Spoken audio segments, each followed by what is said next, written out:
Hello everyone and welcome back to the channel. Today I am in Moscow, the capital city of Russia, and I'll be showing you something completely different. I'll be taking you on a historical and mystical tour of the capital city. So get ready to be wowed by the top 5 buildings in Moscow with a dark history. Let's go. Hello friends, it's me again and you are on the Vlogstar channel. Today's video will be about something completely different, but you, my sophisticated history lovers, will surely enjoy it. Regular viewers on my channel know that I have shown you the Red Square, the Bolshoi Theater, and the Christ the Savior Cathedral, all standard tourist attractions in Moscow. Moscowites love spending time there, and bloggers often shoot these popular locations while exploring the city. But I'm sure you'll be interested in the other side of Moscow's life and history. The capital has experienced more than one revolution of a dozen regime changes over its centuries-old history.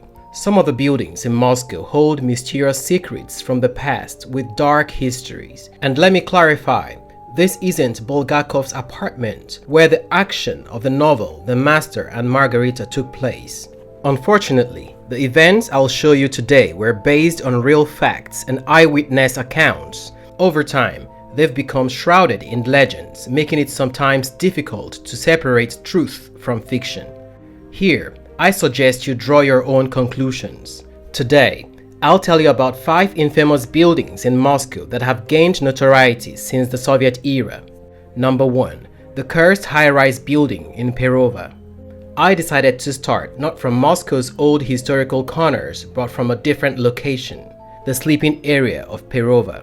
A seemingly ordinary high-rise building known as P46 holds dark secrets. Since the first tenants moved in 1986, accidents involving young men have become a recurring theme. These incidents range from neck twists and drowning to heart attacks and encounters with goblins on night streets.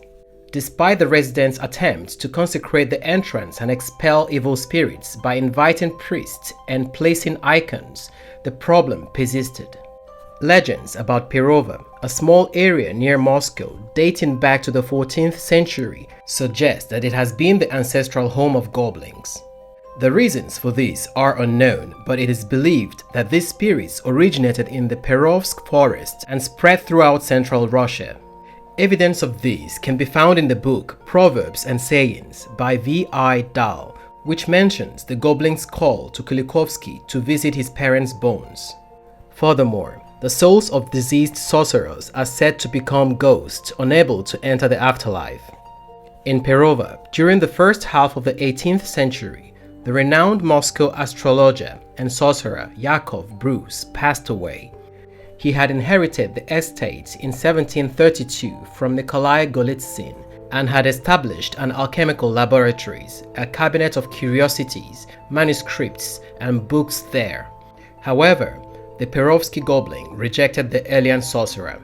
3 years later, Bruce died under mysterious circumstances, and the estate passed to his nephew. The infamous Vladimir Highway, which served as a stage route to Siberia, further contributed to Perov's notoriety. A chilling legend claims that it was here that one could encounter the terrifying ghost of a convict murderer who had died without repentance and been buried without forgiveness. In general, by all indications, this area lacks prosperity in energy sense. The house itself stands on the ground of a former cemetery, and the cursed third entrance lies in the crypt of a girl who committed suicide from an unhappy love affair. This tragic event occurred at the beginning of the 18th century, yet her thirst for revenge persists. She either seeks retribution against all men, or on the contrary, falls in love with them, draining their life force. This is a mystical version of events, my friends. Despite the strange occurrences, no logical explanation has been found for the frequent deaths of young men within these walls. What are your thoughts? Do you believe in supernatural interference, or do you think these events are merely the result of unfortunate circumstances? While you ponder on the first enigmatic house, I'm moving closer to the heart of the capital to introduce you to another intriguing specimen. Number 2. The residential building on Sadovnicheskaya Street. This 5 to 6 story residential building located at number 77 on Polina Osipenko Street, formerly known as Sadovnicheskaya, was constructed in 1929 for the workers of the Krasnoholmskaya factory. In 1937, in conjunction with the expansion of the Bolshoye Krasnoholmskaya Bridge, a remarkable project was undertaken to relocate a portion of the L-shaped house without causing any disruption to the residents or disrupting utility systems. You may wonder how such a feat is possible. The answer is quite simple. There is no magic involved here. Concrete sleepers were laid and 37 rails and 1,200 rollers were attached to them, enabling the house to be moved with remarkable smoothness. The residents remained completely unaware of the movement. While the idea may seem absurd, it's worth noting that similar house relocations have occurred in the past, albeit with smaller houses. This house, however, is an impressive 88 meters long and weighs 8,500 tons. In the place where the house was relocated, a new 6-story entrance was constructed, complete with a lintel that will meet a tragic end. On the evening of December 25, 1967, a devastating explosion occurred here, claiming the lives of 167 people. The official cause was a household gas explosion, but residents reported a strange phenomenon that evening. Objects like furniture, clothes, and even bathroom water floated in the air, while one survivor was thrown onto the garden ring and another onto the Krasnoholmskaya Bridge. The area had a history of tragedy even before the 1967 incident. In 1932, a bakery collapsed here, and in 1902, part of an apartment building sank underground and collapsed. Skeptics attribute these incidents to the unstable marshy soils on the island. In response to the 1967 tragedy, the USSR began curtailing the gasification of apartments in high-rise buildings and replacing them with safer electric stoves. The Rowan guarding was hastily laid out on the corner of the house, and the remaining two ends were divided into two separate buildings that still stand today. In 2007, during the reign of Lushkov, the Progress Business Center was built on the site, reuniting two parts of the house. Fortunately, no incidents have occurred with the new structure. I personally avoid places with such a tragic history, regardless of the reasons. I believe it would be more appropriate to build a park or an embankment in this area rather than simply restoring a building where over 100 people lost their lives. Perhaps the high cost of land in the center of the capital is the reason why such stories are not a deterrent. Each house, especially those that aren't typical high-rise buildings, has its own unique character. Over the years, a certain aura seems to emanate from old buildings, which can be felt by both residents and visitors, as well as passers-by. One of the most renowned Moscow buildings, the house on the embankment, undoubtedly exudes a strong energy. Number 3. The house on the embankment. This is a complex of structures spanning 3 hectares. It stands on a swamp island and is connected to the mainland by 2 bridges, a large stone bridge and a small stone bridge. 25 entrances overlook 2 streets, Serafimovich and Bersenevskaya embankment. The atmosphere it evokes is hardly one of optimism, and this is largely due to its extraordinary and somewhat tragic history. The 12-story house number 2 on Serafimovich Street, covering an area approximately 3 hectares, was affectionately named House on the Embankment by the writer Yuri Trifonov, whose family resided here in the 1930s. Officially, this building was known as the Government House, or the House of the Central Executive Committee and the Council of People's Commissars of the USSR. Built in 1931, this grand mansion was specifically designed for the elite of the time by the renowned architect Boris Yofan. Upon entering the facade, one is immediately struck by the numerous plaques adorning it, each bearing the names of renowned scientists, Civil War heroes, labor heroes, celebrated writers, and cultural figures who once called this place home. Stalin personally approved the candidacy of each resident. Among the house's early inhabitants was the esteemed choreographer Igor Moiseev, who is pictured here with his wife. Interestingly, the foundation of the building was constructed using tombstone from the nearby Church of St. Nicholas, the Wonder Worker of Bersenevka. Originally conceived as a hotel-style establishment, Tamara Ter-Yegazarian, one of the house's oldest residents who passed away in 2009, shared a remarkable memory. She recalled that when residents moved in, they were fully furnished, complete with dishes and even bed linen. The absence of cooking duties was a significant advantage, as the ground floor of the building housed a dining room and a laundry room.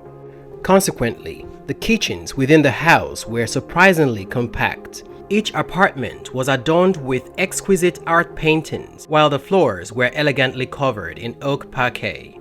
The presence of hot water flowing from the taps was a remarkable innovation at that time. Every aspect of the house was meticulously planned, with inventory numbers assigned to each item and residents required to sign for furniture and dishes upon entry. The house on the embankment stood as a symbol of luxury and power, attracting the envy of many who coveted the residence with its breathtaking view of the Kremlin. Unbeknownst to these fortunate new settlers, many of them would face a profoundly challenging future. Unfortunately, out of the 2,000 residents of this house, 700 people fell victim to repression during the Great Terror in the 1930s. They were accused of treason and taken away by NKVD officers disguised as garbage collectors. These officers, equipped with kitchens in their freight elevators, carried the burned functionaries in black funnels to Gulag camps or unknown destinations. The Olgias camp in the Kazakh steppes awaited their wives while their children were sheltered.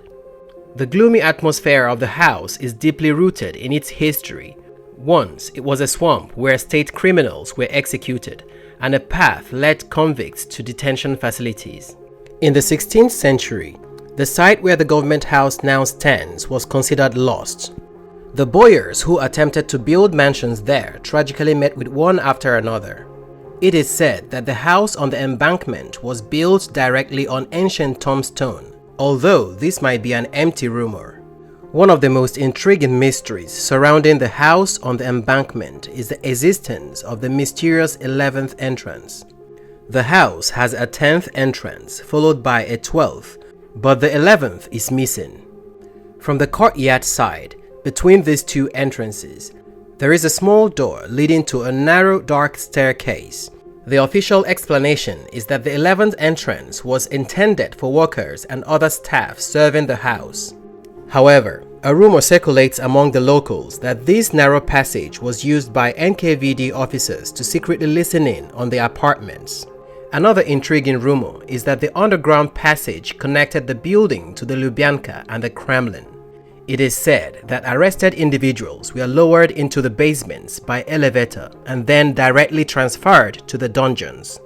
And finally, the infamous legend about the daughter of the commander arrested alongside her husband during the service comes to light. In the evening, they arrived to retrieve their daughter, but she adamantly refused to open the door, threatening to shoot anyone who entered with her father's revolver. People's Commissar Yezhov responded by sealing the apartment doors, disconnecting the water, light and telephone.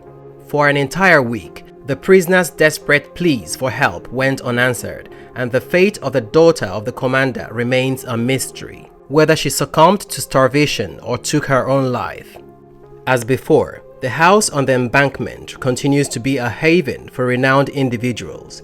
Notably, the dark past of the area has no bearing on the exorbitant prices of the square meters in these luxurious residences. Over 500,000 rubles per square meter. The current nouveau riche flock to these apartments seeking an almost Kremlin resident permit and an unparalleled view of the Cathedral of Christ the Savior and the Kremlin. As we've explored, Moscow is teeming with mystical places steeped in legends and myths. Each legend often holds a real story behind it, involving actual people. Now, it's time to unveil another enigmatic mansion. Legends whisper about the inconspicuous one-story house numbered 28 on Malaya Nikiskaya Street in the Presnyansky district. It is said that on a summer night, The faint sound of car tires can be heard here, followed by the footsteps of a man approaching the building. This is the ghost of Lavrenti Beria, and this very house was once his former residence. The rustling of car wheels serves as a haunting reminder of the funnels of the late 1930s, a time when such a quiet sound was terrifying. Although Beria managed to end the reign of terror perpetrated by People's Commissar Yezhov by executing the mastermind behind the Great Terror of 1937 to 1938, his reputation as a maniacally cruel individual persisted. Number 4. Beria's Mansion. House number 28 on Malaya Nikiskaya Street, constructed at the end of the 19th century, was designed by architect Vasily Nikolaevich Karneev for Mayor Stepan Alexeyevich Tarasov, who resided there. However, Karneev's fate took a tragic turn when a criminal case was opened against him due to the collapse of one of his buildings, the Moscow Merchant Society. Fortunately, Tarasov's house, built under Karneev's supervision, remains standing. After Tarasov, the Mindovskys, a prominent Russian entrepreneurial dynasty, moved into the mansion. The Mindovskys Bakakins, the daughter of Ivan Mindovsky and her husband Alexander Bakakin, acquired the property and underwent renovations, occupying some of the estate while converting the rest into an apartment building. Tragically, both Bakakin and Mindovskaya passed away shortly after their acquisition, and the house passed to their heirs. However, the Russian Revolution soon followed, leading to the Bolsheviks' rise to power and the confiscation of private real estate as state property. In the late 1930s, the house found its way to Lavrenti Beria, a trusted associate of Joseph Stalin. Lavrenti Beria, once an honorary figure, was subsequently removed from the list. Like other presidium members, he fought for power after Stalin's death, but ultimately lost and paid the ultimate price. Historians debate the personal file of Lavrenti Pavlovich. Some view him as still not Yezhov, while others recognize him as a terrible person. During his lifetime, he was considered an odious and sinister figure, and after his death, he was cursed. One of the most common stories about Beria's house is the lingering fear that still permeates its walls. An instrument of torture was discovered in the basement of a building on Malaya Nikiskaya Street, fueling rumors about the torture that allegedly took place within Beria's home. It's not hard to believe these rumors given the history of torture by NKVD officers. What's more, it's alleged that Beria personally used his own home for this purpose. Another chilling legend associated with Beria's house involves dark tales of love adventures. Lavrenti Beria was known as a sexual maniac who exploited his position. It was rumored that no girl could walk past the 28th house without fear, as she could be abducted from the street and taken to the People's Commissar of Internal Affairs for sexual encounters.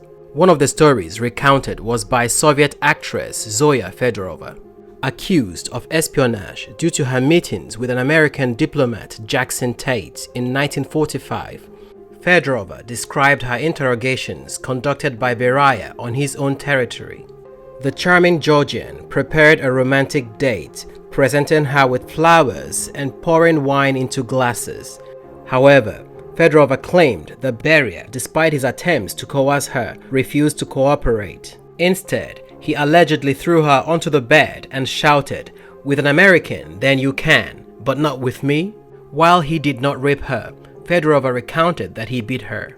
Subsequently, she was sent to the Vladimir prison. There were also instances of rape, and even the testimony of a 16-year-old girl was found in Beria's investigative case.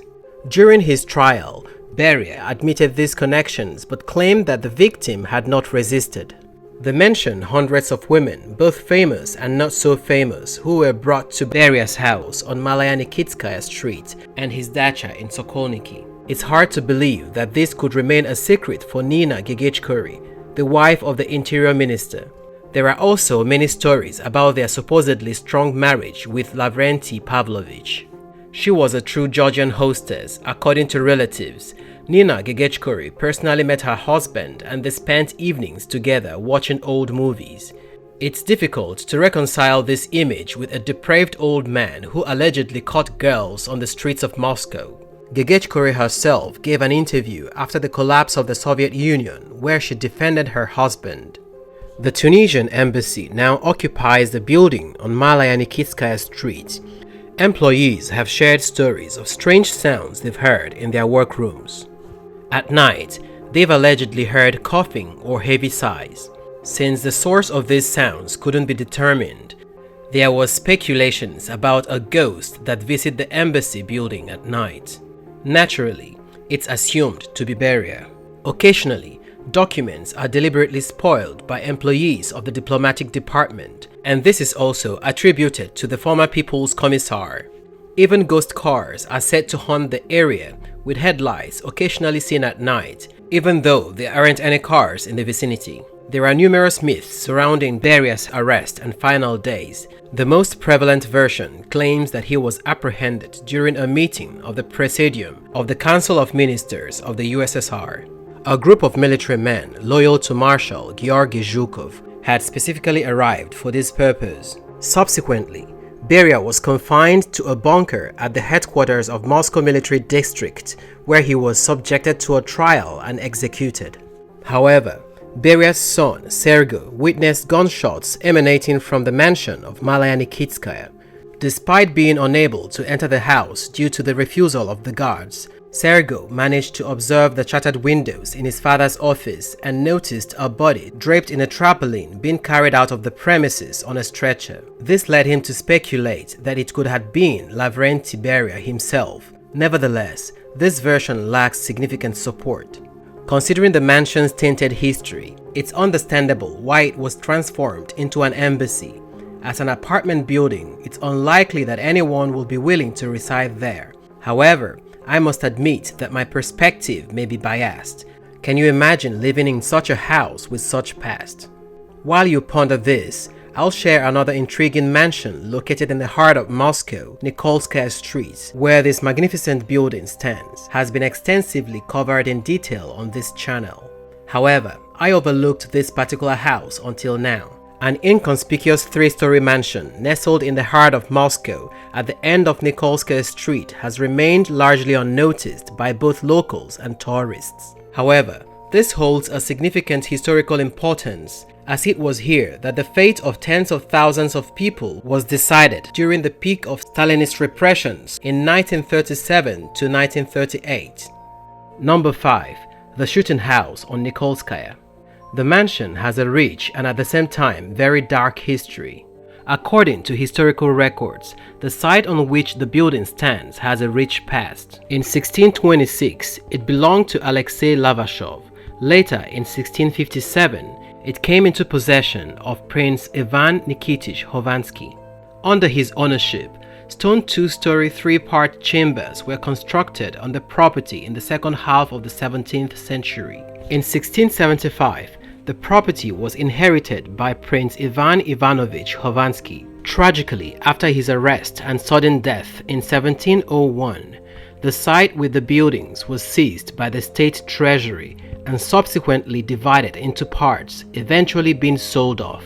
In 1756, the St. Petersburg Academy of Sciences established a bookstore on the property, erecting several stone and wooden buildings. In 1784, the merchant Nikita Nikiforovich Kalchugin, known for his collaborations with the publisher Nikolai Ivanovich Novikov, acquired the plot. Later, in 1792, after the arrest, the plot was sold to Count Nikolai Petrovich Sheremetev. During the 1790s, a three-story house with a basement was constructed along Nikolskaya Street. The interior facade of this building is remarkably well preserved, showcasing a classical style. Additionally, a two-story western building is also visible on the 1799 plan. In 1810, the Sheremetevs sold the site to the Craft Guild Council, which had owned it before the 1917 revolution. The northern and western buildings sustained significant damage during the Moscow Fire of 1812, but they were not completely demolished but only partially rebuilt. In the future, galleries would appear along the courtyard facade of the southern and northern buildings. The house served administrative purposes, including workshop courts and a punishment cell for guilty artisans in its basement. In the 1820s, it housed an almshouse for 60 people. In the 1830s, it was converted into an apartment building with its rooms rented out. The building underwent its modern appearance in 1895 under the guidance of architect Vasily Georgievich Sretensky. In the 1930s, the building underwent major repairs to accommodate a state institution within it. Some evidence suggests that during this period, the house was connected to the building of the state agency on Lubyanka via an underground tunnel, although the existence of such a tunnel is disputed by researchers. From 1935 to 1950, the house was occupied by the Military Collegium of the Supreme Court of the USSR, led by Vasily Vasilyevich Ulrich. This was one of the primary state bodies responsible for Stalinist repressions. During the Great Terror, which began in February 1937, the Politburo of the Central Committee of the Communist Party of the Soviet Union approved a list of individuals compiled by the NKVD. These individuals were to be tried by the Military Collegium as per the law of December 1, 1934. The Politburo meetings, held on the third floor of the hall at the corner of the eastern and northern buildings, determined the verdict in advance, with Joseph Vissarionovich Stalin and his associates playing a significant role. However, the Soviet authorities attempted to present these repressions as legal. The minutes of the military board meetings indicate that cases were considered formally and lasted between 5 to 30 minutes. Notably, there was no verification of testimony or statements, and the defendants lacked the right to defend themselves or appeal. They were only asked a few clarifying questions before giving a final decision. On certain days, over 100 people were sentenced in this manner. Researchers proposed two possible explanations for this phenomenon: the simultaneous work of multiple judicial brigades, or the falsification of the minutes of the military board meetings by the NKVD, leading to decisions made without formal meeting. Furthermore, according to scientists, death sentences were not publicly announced to the victims. They were informed about their execution during the very moment it occurred, which was carried out on the same day. According to some accounts, some of the shootings occurred within the basement of the house. The executed victims' bodies were placed in ammunition boxes, which were loaded into closed cars and taken to the Don crematorium for destruction.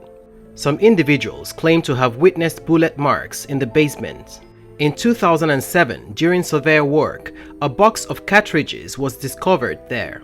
However, the researchers emphasized that during the Great Terror, the locations of executions of victims of repression were classified, and currently, there is no documentary evidence of shootings taking place within the building of the Supreme Collegium. Nevertheless, it is known that executions were carried out under the command of its officials until August 1937. In total, 383 NKVD lists are known for 44,000 individuals, with 39,000 of whom were authorized by the Politburo to be executed. In 1950, the building was transferred to the Moscow Military Enlistment Office. Subsequently, alterations and repairs were carried out on the individual premises within the house on several occasions. In the 1980s, some civil society activists took the initiative to establish a museum of the history of Soviet terror within the shooting house, but their proposals were rejected by the authorities. In 2005, the shooting house, a Moscow landmark, was acquired by Sibneftegas, a subsidiary of the Bank of Moscow. The new owners plan to demolish the building, construct an underground parking lot, and build retail premises while preserving only the original facade and vaulted basements. However, in 2006, a Moscow government commission led by Vladimir Yosifovich Resin granted permission for the reconstruction, stipulating that only the historical facade and vaulted basements be retained. The project was designed by Alexander Raphaelovich Asadov. This decision sparked outrage from the Memorial Society, which fervently advocated for the preservation of the historical building, its designation as a cultural heritage site, and the establishment of a museum dedicated to the history of political repression within its walls. Consequently, the city's Cultural Heritage Committee added the building to the list of recognized cultural heritage sites. The Ministry of Culture of the Russian Federation and Roskultura also supported the idea of creating a museum within its premises. Despite this effort, significant changes have occurred since then. The building has undergone multiple ownership changes and the museum remains closed to the public. In late 2019, a new scandal erupted when it was revealed that the state examination had permitted the adaptation of the premises where trials and executions took place for a restaurant. This revelation sparked widespread outrage and protest from public figures and relatives of the victims. Now, the question arises, what should be housed in this building? In my opinion, the establishment of a museum dedicated to the victims of repression will be the most appropriate use of this space. However, the fate of this project remains uncertain and it will be up to the future generations to determine its final destiny. This concludes my historical and mystical tour of Moscow. If you enjoyed this video format, please take a moment to like and share your thoughts in the comments. This feedback will motivate me to create more captivating selections for you in the future. Until we meet again in the next video, goodbye.